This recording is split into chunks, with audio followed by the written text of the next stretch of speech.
From NJ.com, this is Talk is Cheap, a New York Giants podcast. We're talking Big Blue football all year round. Welcome on in, Giants fans, to episode 168 of the Talk is Cheap podcast right here on NJ.com. As always, I'm Matt Lombardo, joined by my friend and colleague Darryl Slater, as the Giants return home to MetLife Stadium on Sunday, now riding a franchise record-tying 9-game losing streak when they play the Dolphins, thanks to their loss in overtime against the Eagles, a game that they controlled for much of the first half at Lincoln Financial Field, Darryl. And it just seems like this team finds ways to lose. And after the game, Saquon Barkleys said as much.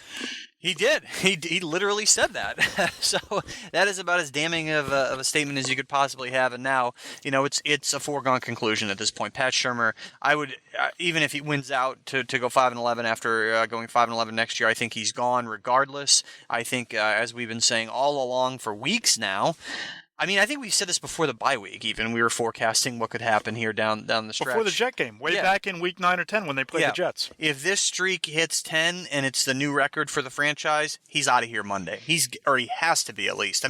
There's nothing to be gained at this point if they lose this game from, obviously you're not going to fire him coming off a win, but if they lose this game and there's 2 games left, there's really nothing to be gained, especially when maybe Daniel Jones isn't playing. I don't know if the Giants will do that. I think maybe they'll let him play it out and go to Washington and then come home and play the Eagles again, but that's certainly what they should do. And anyway, it's semantics. It's just a foregone conclusion at this point. And we're going to talk about all that. We'll talk about Dave Gettleman's future. We'll talk about whatever's going on at the quarterback position with Daniel Jones and Eli Manning.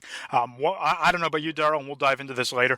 I think it's an abject disaster to play Eli Manning if Daniel Jones is medically cleared to play. We'll get into all that. Of course, if you like what you hear, we'd love if you would subscribe in the Apple Podcast Store, on iTunes, SoundCloud, Spreaker, Stitcher, all of your favorite podcast platforms. Leave us those 5-star reviews in the Apple Podcast Store. Really helps us grow the show. Let us know what guests that you like, that you think we should have on, things you'd like to hear on the podcast. And starting this week, Darryl, something brand new, a brand new way to interact with both you and I. If you're not already following you on Twitter at Darryl Slater or myself at Matt Lombardo NFL, NJ Advanced Media is debuting Giants Extra. You can sign up. There's going to be links to it on our Twitter account. We're going to have a story on NJ.com at some point this week where you can sign up to get text messages directly from you and I to go inside the locker room, inside Quest Diagnostic Center, to find out what's going on with the Giants, and really another way to interact with the two of us. Yeah, I think it'll be pretty cool. It is a way for us to kind of reach out to you guys directly,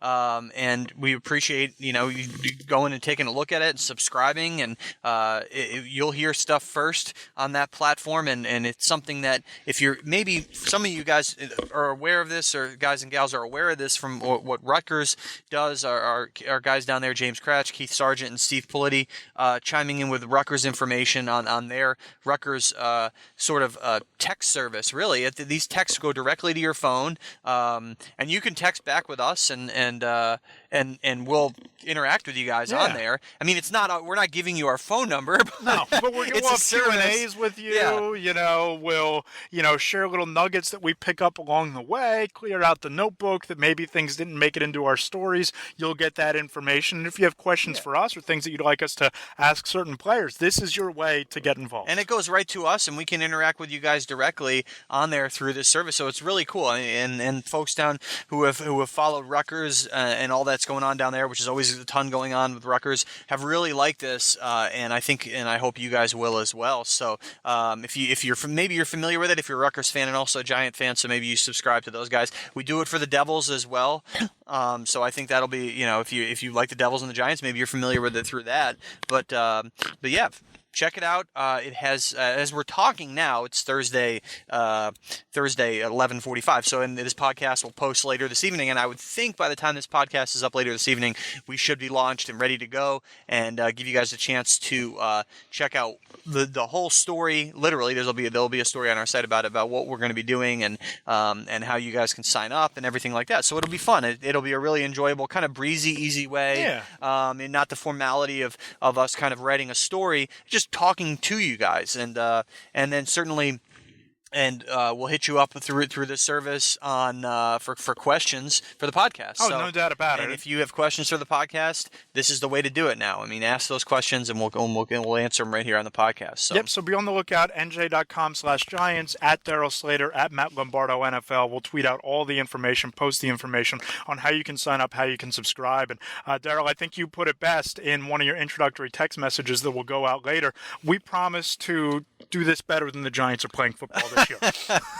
Yeah, I don't know if you guys are going to get that text because it was sent out in a test form. So I'll resend it. It was a good joke. I liked it. I chuckled when I read it on my phone. It was an obvious joke because it's but geez, I mean, obviously things could not be going worse for the Giants, and they're on the brink. If you look at the numbers historically, would this be the worst Giants season ever? Not ever, because they did go 1-12-1, I think, in 1964, 66 or something like that. I had that in a little story earlier this week. So this would not be their fewest wins, and it would not be their lowest winning percentage. But if they go 2-14, it would be their second lowest winning percentage.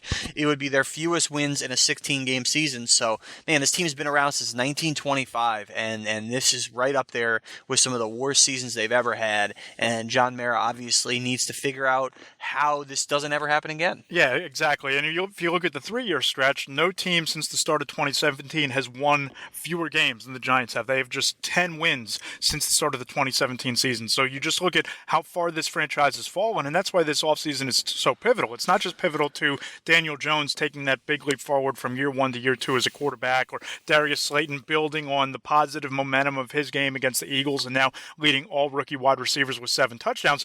It's about trying to find the right head coach and the right coaching staff and making the right personnel decisions to turn around the entire direction of this franchise. And I think there is some talent on both sides of the football, Darryl. I think that when you look at Jones, we've talked about for several weeks that there's been a lot of good things, but some things he needs to work on. Slayton, I think, is developing into a legitimate deep threat. They might have found something there. And they've been playing a majority of this season without Evan Ingram, who, if you look back to the first 4 weeks of the season, he was leading the Giants in touchdown catches. So you haven't had that weapon in there because of his various injuries. And on defense, DeAndre Baker's playing better. You're playing Julian Love at safety, getting him a lot of valuable reps. But this young core, Dexter Lawrence included, it needs to be supplemented by wholesale changes on both sides of the football with quality free agent signings. And you're going to have the chance to be picking in the top 3 of the draft, most likely, depending on how these next couple weeks play out. So you'll be adding some blue chip talent there as well. Obviously, they have glaring holes at areas where you can't have glaring holes in the NFL if you want to win. And we've been over this time and again: offensive line, edge rusher, pass rusher, and cornerback to a degree. I mean, if you presume that Janoris Jenkins is gone, which he should be, and he probably will be, so they'll have to figure out where they're going to go with their other outside corner spot. And so that it's remarkable. The Jets have the similar issues, right? And these are 3 hugely important areas. Yeah. You set quarterback aside, which is obviously the most important position. These are 3 of the most important spots in the NFL that you could possibly have. Okay, outside corner, and edge rusher, pass rusher, and offensive line. So, I mean, particularly offensive tackle for the Giants, which is critical. So, this is going to be an enormous offseason for Dave Gettleman, presuming he sticks around. And these final 3 games are an evaluation opportunity for some of those younger players. You mentioned Julian Love, so this is a chance for those guys to show this organization and put tape out there and say, this is why I deserve to be part of this going forward. So for DeAndre Baker, for Julian Love, these games matter down the stretch. Now, do they matter for a guy like Janoris Jenkins? No. I mean, his fate is probably sealed, and he should be canned. But that for the younger guys, they're definitely important games. Even though you're talking about 2-10, rather 2-11 Giants, 3-10 Dolphins on Sunday, the game doesn't have a lot of glitz and glamour, and it doesn't. And especially if Eli Manning starts, it's just a final home start for him, which will be a neat opportunity. But can we dive into that for a second? Can we jump right into that idea of Eli Manning starting one more game? Yeah. Because I'm sorry. For the last 2 weeks in press conferences, hearing some of our colleagues ask questions about, Eli Manning getting one more start and what that would mean, and if they were planning to do that, and what Daniel Jones can learn from the sidelines from watching Eli Manning play. Can we just stop with all this? Can we stop with the nonsense of, again, I think that there's a lot to be said and a lot of respect for what Eli Manning meant to this franchise, 2 Super Bowls, 2 Super Bowl MVPs. Darryl, in my opinion, and you can agree, disagree, give your thoughts and all that, it would be a colossal mistake for them to play Eli Manning if Daniel Jones is medically cleared to play. Because you talked about how much the tape values for young guys like DeAndre Baker and like Dexter Lawrence and like Julian Love and figuring out where those guys fit. These last 3 games, if he's healthy and able to play and Daniel Jones returned to practice on Thursday, then the big thing now is seeing how much he can run and cut and how mobile he is and how he responds to a full practice load. But as soon as he's medically cleared to play, Darryl, they need to get Daniel Jones back on the field because every snap matters. I don't think he's done enough as a rookie and done a lot of nice things, made a lot of nice throws, shown you a lot of promise. He hasn't done enough in terms of overcoming his turnovers and overcoming his ball security issues, overcoming reading a defense pre-snap, and every snap having the chance to do that matters. And if the organization, whether it's John Mara on down, believe that there's value in putting Eli Manning out there for one more game when Daniel Jones is healthy, I think that's a colossal mistake because you rob Jones of those snaps and you rob yourself of tape to show him this offseason on what he needs to do to get better. Well, I think it would be completely idiotic, and I don't think they're going to do that. I mean, if he's medically cleared, that means that the medical staff thinks that he can move around well enough. We already went over the fact last week, and we wrote it, that with a high ankle sprain, you can't really make it worse by playing on it. It's not like something that you can play on and then, oh, geez, now you're going to need surgery and you're out for the spring. That's not how it works. It's a pain tolerance issue, and it's a mobility issue. And he's played through it before. He talked about it on Wednesday that he had, for the last couple games at Duke last year, had the high ankle sprain, played through it the entire second half against the Packers in the snow, in bad footing, in bad weather. So if it's pain tolerance, and he's saying, as he did Wednesday, that he was able to run and cut during Wednesday's practice, if he's medically cleared, he should start on Sunday, and there should be no discussion. Yeah, for sure. And a lot of the medical clearance is going to depend on, his mobility and his ability to escape pass rushers. Because obviously, you don't want a pass rusher teeing off on a guy who can't move around, and then you're talking about potentially having a worse injury. But if he's medically cleared, it would be asinine, of course, to start Eli Manning. I'm sorry, but they thanked Eli Manning by giving him $250 million. Okay, that was the thank you. $250 million. The guy made $252 million in his career. He's the highest paid NFL player of all time. That is the thank you. Okay, that is it. Not to mention the $17 million parting gift for coming back and playing 2 games this season. He doesn't need a gold watch of a game against a 3-10 Dolphins team. Come on, it's just asinine. I don't understand how anyone in their right mind could possibly think that is a logical way to proceed. And I would hope that the Giants are pragmatic enough to look at it and say, we have a rookie quarterback who started just 10 games, and we need to check him out a little bit more. Yeah. He's our future. This other guy's in the final year of his contract. Correct. There's no debate. He's gone. Eli Manning is gone. Okay, correct. And even if he is for some miracle back next year, he's not the starter. So there's nothing to be gained. No, I agree. And every time he throws to Darius Slayton, it matters. And every time he steps up to a line of scrimmage, how he reads that defense matters. And there's something to be gained from every rep. And you wrote a great story last week when Manning came in because of Daniel Jones' injury on how these guys throw the football differently. And Sterling Shepard talking about catching a ball from Eli Manning and how it comes out of his hand versus how it comes out of Daniel Jones' hand. And getting Jones the experience with Slayton to continue to build on their chemistry, which has been strong since the start of training camp. You said it, Darryl. There is no future for Eli Manning as the Giants starting quarterback beyond Week 17 against the Eagles. He has no real future with this organization as a starting quarterback beyond that game. So to waste any of those snaps over sentimentally putting him out there to get the fans one opportunity to give him a standing ovation, I'm sorry, that's malpractice. That is football malpractice on the part of John Mara, Dave Gettleman, all the way on down, if that in fact happens. Now, it's a different story entirely if Jones isn't medically cleared, and if the doctors say that he still needs to be able to clear this test or that test, or, you can tell that he's not able to make the same plays on the run that he is when he's healthy, that's a completely other story. But if there is the thought of putting him out there one more time to honor him, play a tribute video before the Week 17 game. Introduce the offense and have him come out last during player introductions. That would be a great moment. Yeah. But play Jones. He deserves a moment. I get that. But he does not deserve, and he would be to the detriment of this franchise, playing if he plays one more time when Daniel Jones is healthy enough to play. And I don't think anyone's even saying that Eli Manning wants or is asking for a token final start at home as a thank you. Again, the organization appreciates him tremendously. Okay, they've lionized this guy, and again, they paid him $250 million. Okay, $252 million is what he's made from this organization alone in his career. Okay, they thanked him. That is a thank you. Yep. All right.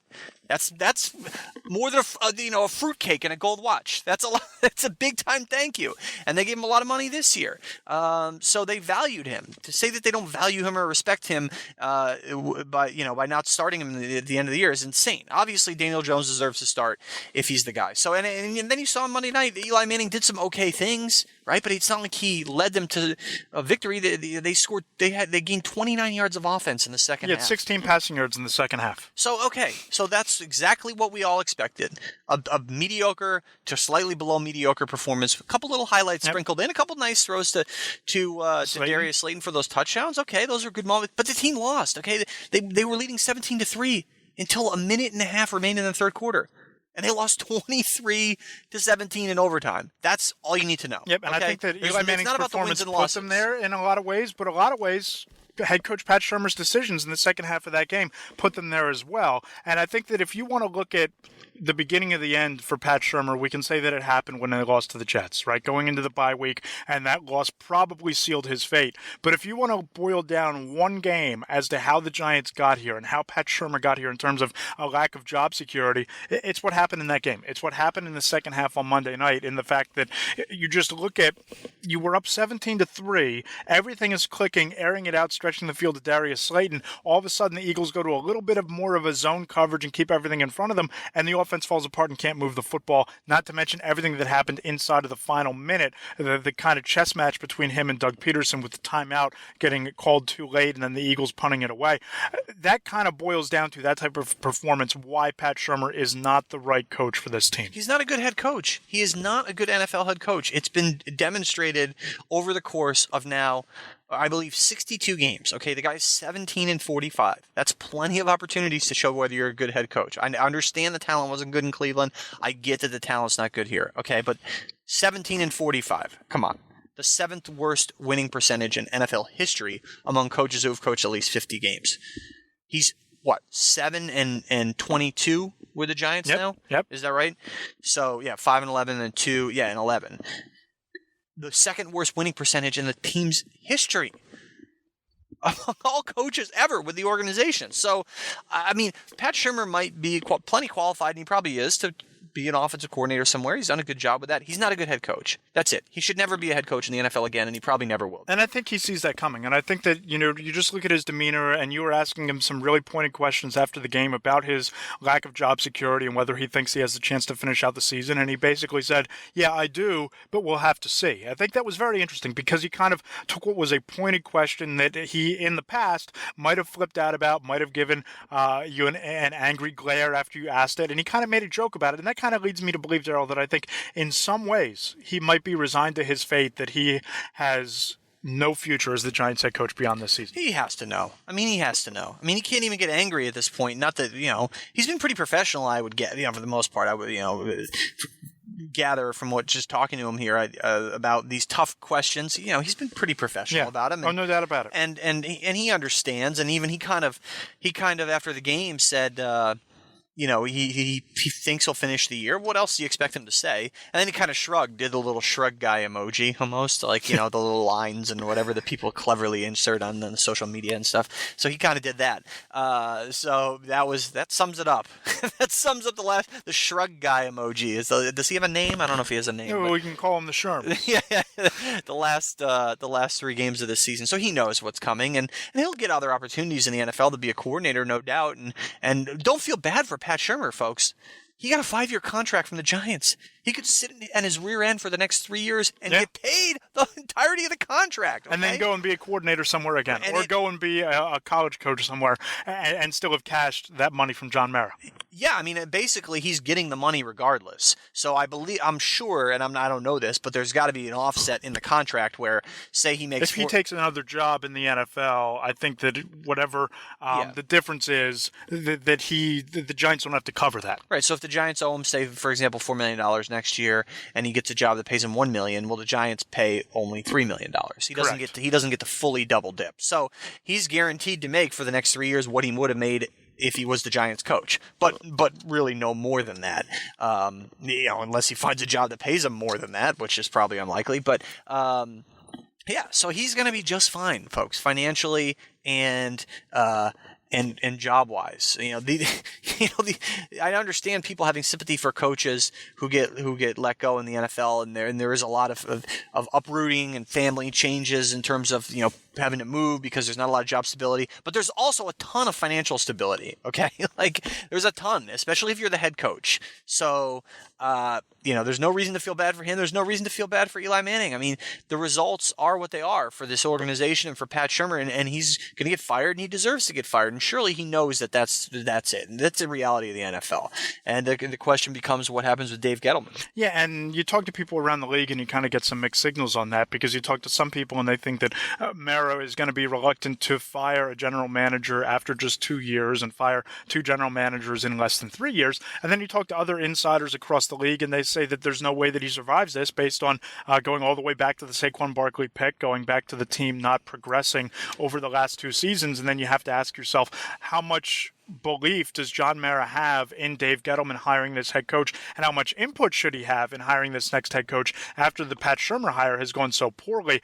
And to me, you wrote about this last week, Darryl, that's the most important conversation when Steve Tisch and John Mara sit down, is before going to Dave Gettleman, before you make any decision about Pat Shermer, those two need to decide, does Dave Gettleman deserve to have any input over hiring Pat Shermer's successor? Has he done enough as a talent evaluator and as a drafter and as a free agent signer to continue to hold the keys to this organization? And the jury is certainly out on that. And I think that the Leonard Williams trade, as I wrote about, underscores that he does not understand Dave Gettleman, the current dynamics of the NFL in 2019 when it comes to draft capital, when it comes to positional value.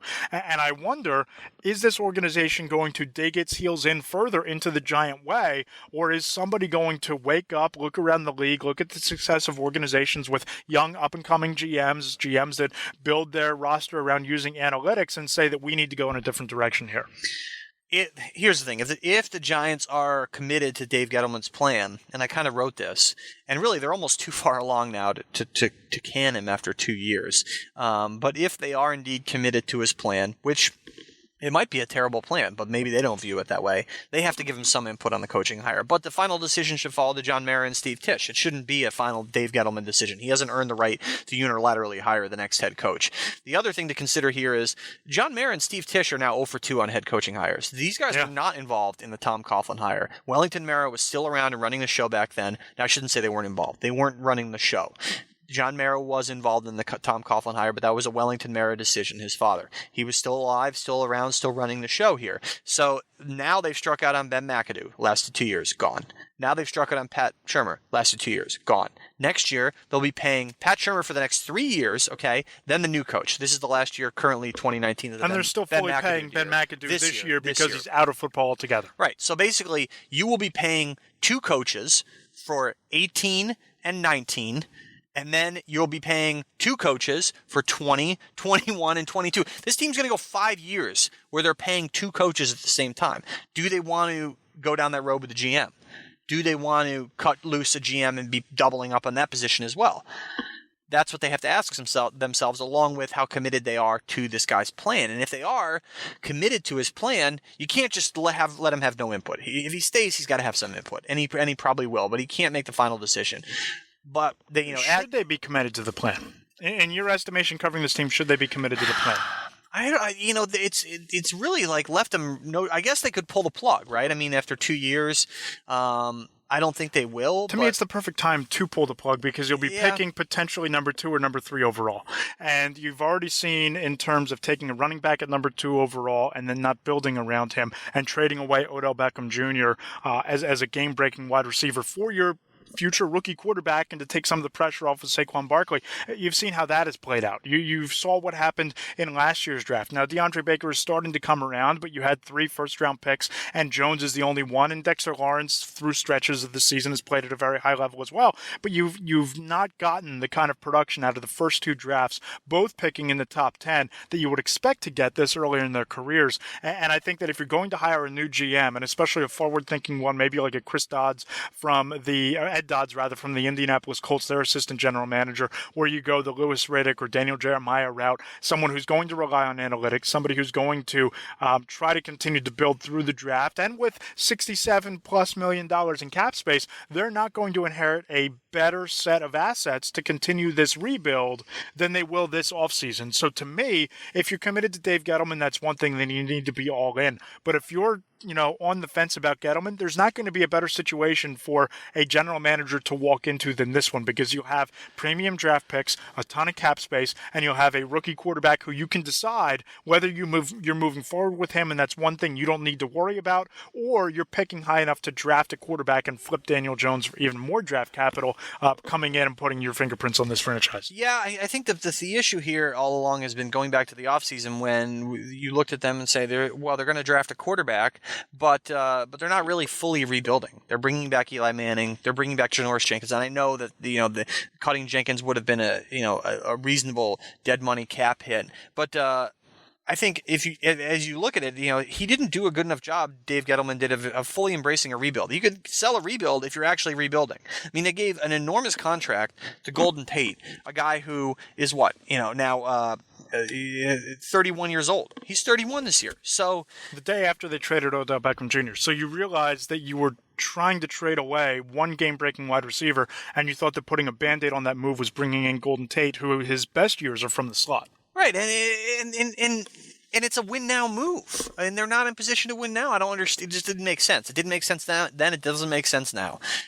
So if you're going to rebuild, embrace it, and then you're going to quote-unquote tank or whatever, and whatever. If you want to call it that, that's fine. But they could have used plenty of more salary cap space next offseason. I mean, they're probably in the 11-12 range, somewhere around there. Yeah, they have a good amount of cap space, but not a tremendous amount like the Jets had with $100 million this year. And the reason the Jets had all that cap space is because of the moves that they made in terms of shedding cap, in terms of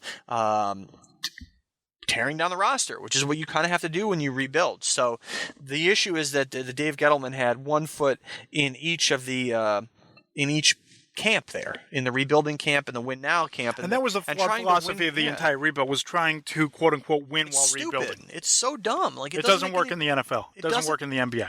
Right. It doesn't make any sense. Either you rebuild or you try to win, or you push to win immediately. So what would have been the reward here for winning 7 games or 6 games or even 8 games? You think fans would have been? Yeah, they would have been upset with that. I guess they would have been. If Daniel Jones leads them to those wins and whatever, they'd probably be happy with that. But so what? You're not making the playoffs. What's the point? The Detroit Red Wings, for example, in the NHL, chased their playoff streak forever.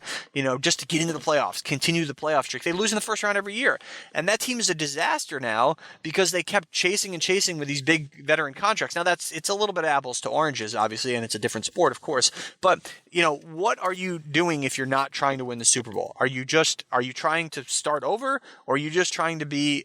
Are you building toward 8-8, 6-7, or whatever? Is that sustainable, or are you just trying to hover? And it seemed like they were just aiming at best to hover, and certainly. And the result is, you look at many of the power rankings, and the Giants are rightfully 31st or 32nd in the league, and they're playing a team on Sunday who you can criticize them for tanking, you can criticize them for the way that they've built this roster, you can criticize them for flipping a second-round pick for Josh Rosen and that not working out.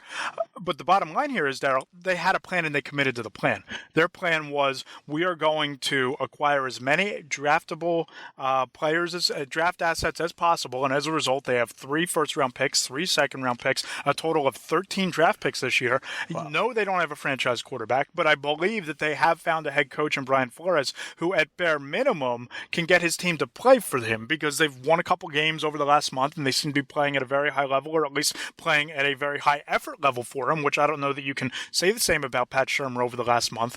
Let me ask you this.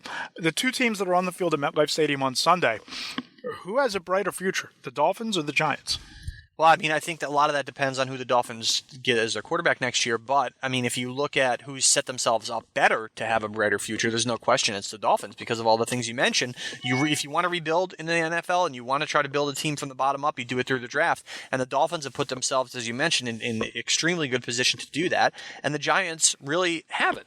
and they haven't done a good enough job of putting themselves in that position. I know that they got the picks in the Odell Beckham trade, and we'll see how those pan out. But and they're going to pick high next year by having a disappointing year this year. So.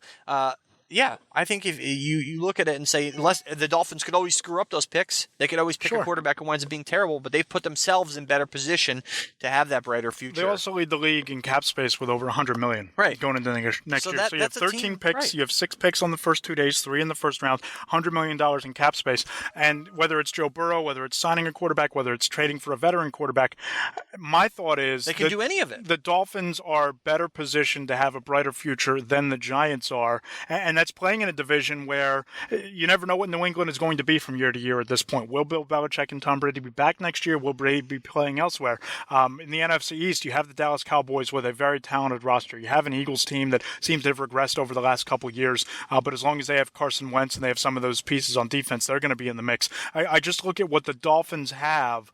They appear to be set at head coach. We'll see what Brian Flores does when they're actually trying to win, but I think that their front office has done a much better job in Miami of getting that team set up to succeed than Dave Gettleman and the Giants front office has here in New York. I mean, you look at cap space for next offseason. The Jets have 62, the Giants have 61, and the Dolphins are first. Let's see, the 1, 2, 3, 4, 5, 6, 7, 8, 9, 10, 11, 12. The Giants are 13th, as I said. So right now that's according to Over the Cap with a $200 million estimate for what the cap's going to be, and the Giants are at $61 million. So they have 13th position at $62 million. That's a 61 rather. That's a decent amount of space, but you're not among the top teams if you look at Dolphins, $100 million. Colts, 99. Bucks, 90. Bills, 88. Cowboys even 86. And the Giants obviously could get more cap space by letting Janoris Jenkins go and Alec Ogletree and some of those other guys. So, but yeah. Yeah, and that's what this game is about on Sunday, especially if Daniel Jones plays. It's about another chance to evaluate Daniel Jones, and we'll see whether he's medically cleared to play in time for that game. It's about, evaluating your young players on this team. And I think that Darius Slayton, they found a diamond in the rough in the 5th round. And I think that if you look ahead to next year and where you should allocate some of the cap space, I think somebody like Emmanuel Sanders at wide receiver, you can add another speedy wide receiver, move on from Golden Tate, because obviously his 4-game suspension for PEDs takes some of that guaranteed money off the table, so you can move on from him, and you could potentially go in next year with a wide receiving core of Slayton, Shepard. I still think Emmanuel Sanders could be in play. You draft a wide receiver in a loaded draft class at that position in the 2nd or 3rd round. Okay, now you're cooking with some gas here. Now you have some weapons around Daniel Jones. Perhaps you can draft a tackle in the 2nd round or sign the best tackle available in free agency, and maybe the turnaround isn't as prolonged, but it's going to be fascinating to watch these two organizations run parallel to each other based on the Giants trying to win while building, which I think we believe and agree is a flawed philosophy, and a Dolphins team that outright said, we're going to strip this roster down and rebuild it over the next 2 years.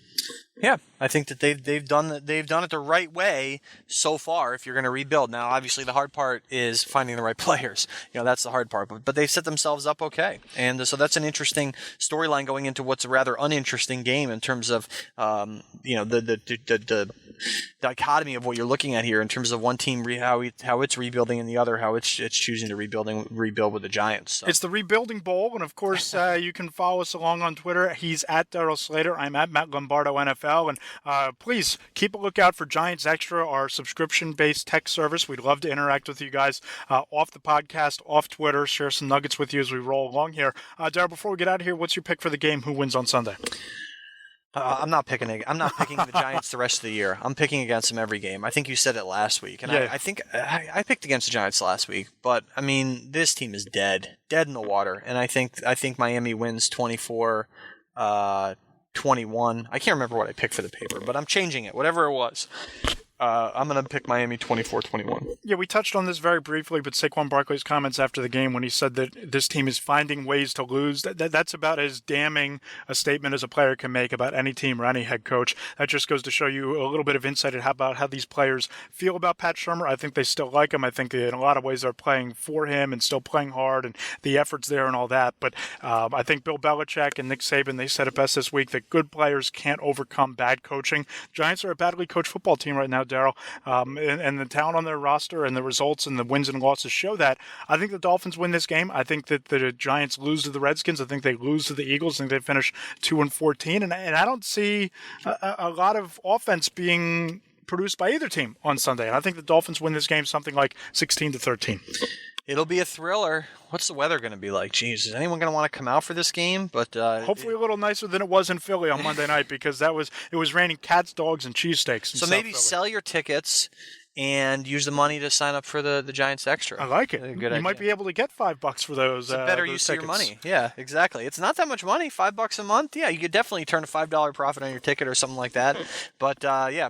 Those are the type of quips you can expect from Darryl on the text service, by the way, so go ahead and sign up. He's Darryl Slater. I'm Matt Lombardo. We appreciate you listening, appreciate you following along. We'll talk to you next week right here on the Talk is Cheap podcast on NJ.com.